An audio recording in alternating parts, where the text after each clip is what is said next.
Hi, I'm Kyra, And I'm Mike. and we're Advanced Group. What are we talking about today, Kyra? It looks like a safety sign for dust masks. Yep. Where would I see this? Wherever people are mandated to wear a dust mask. So, good question. Lovely. Yep. And is it always this size? No. So, there is an Australian standard for the dimensions of a sign depending on how far the person's reading it from. And so, if you can't find that on our website, it's good to be able to research that sort of thing.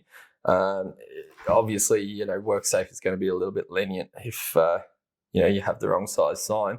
However, just for practicality, I would recommend that you use the formula to figure out how far that you are from the sign when you're reading it, as to dictate which size you should get. This one here is 300 wide, 450 tall.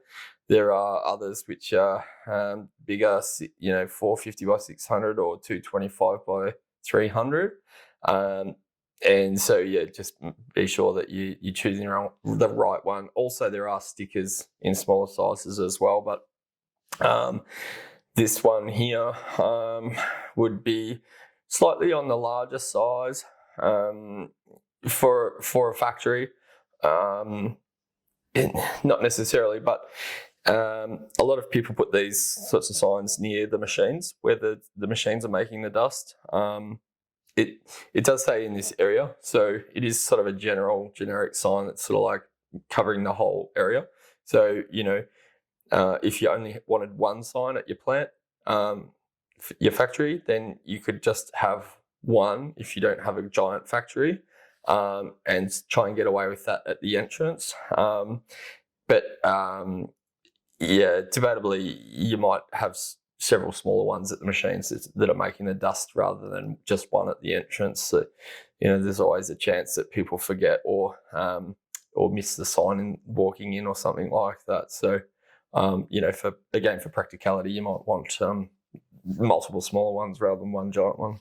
And if you were trying to get away with that, you would have this main one at the entrance, and then could you get away without having any writing on the other smaller ones? Or must it always say this? Good question. There are both options. Now, everything in safety, whether it's road or an organisation that's industrial or something like that, they're all relying on the pictograms more than the words, because not everybody speaks English, and picture tells 1,000 words. So if you have a pictogram, it's much faster to interpret that than to read the words necessarily. So it's a bare minimum. You would have a pictogram. Normally you wouldn't just have words by themselves, optimally you would have the combination of both if you can, because there are little differences. Like some will say past this point, some will say in this area. And there are a few other types of variations of the same sort of wording. So in this area would mean, it doesn't just mean in one room and not another. If they're, partitioned or something like that, it'd be like the whole area where this sign is. So that would there's like on this site as well. So if it's a construction site, they might just have it at the front gate.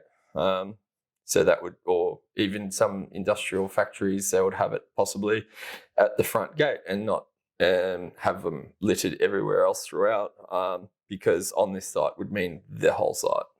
Yep. Lovely. And what's it made out of? This is colorbond steel. Colorbond steel is very thin. It's quite flimsy. It's 1.6 mil thick. It's weather. It's fine to be in the weather. So, rain and other elements aren't going to damage it. The vinyl is a durable vinyl with a print on it with a UV over laminate, so it's going to last a while. Not all signs are made in the same manner. Some of them just have the printing straight onto the metal, and so those sorts of ones might last a little bit less in the sun. But this particular one has a UV over laminate. So, it depends on how people are manufacturing them as to how long they'll last in the elements. Mm-hmm. Yep. And where would I put it? How would I install it? Where would I put it? Yep. Good question. So you'll don't know if you can see in the video, but there are some small 5mm holes in the corners. So pretty much every sign that we sell that's a safety sign has those holes in the corners. And you know, you can screw through those or put other sort of fixings through those if you needed to. If you prefer, though, we do sell a almost an instant grip adhesive, which can cure within 30 seconds. So that way you can sort of put the glue, stick it on the wall, get it level and walk away. Now, if you don't have that adhesive and you have some double-sided tape, you could always put some double-sided tape and some silicone, but it depends on what your preference is. Yep. Ideally, I wouldn't I wouldn't pole mount this sign, ideally, just because it's a bit flimsy. So in the wind, it's going to wobble around. It could bend. People could bump into it with, you know, something or their head, which ideally you wouldn't have at the head height, but it could cut someone if they were to come into contact with it. So this sign in generally would be considered as a wall mount version. If you wanted to pole mount something, you would be best to have something that's aluminium, which is a bit thicker and a bit stronger, and much less chance of injury if you did get an abrasion from it. For dust mask, does it need to be blue? Yeah, so you'll notice with safety signs that there is probably 10 different pictogram sort of rules for what they all mean. So the blue circle is mandatory. So mandatory is meaning you must do something. So if you ever see something as a blue circle, that means it's mandatory, which means you must do it. And then you would get into a lot of trouble if you didn't obey those rules. And if there's other sort of ones, obviously, which might be warning or hazard or danger. Danger is risk of death. Yellow triangle would be hazard of injury.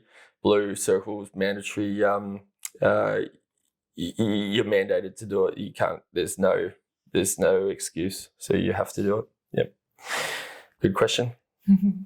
Is that about it? Yep. Right. So if you want to buy this sign, you can go to www.advancedgroup.com.au. And if you like this video, if you want to see more videos, you can press the subscribe button. And thanks for watching. Thank you.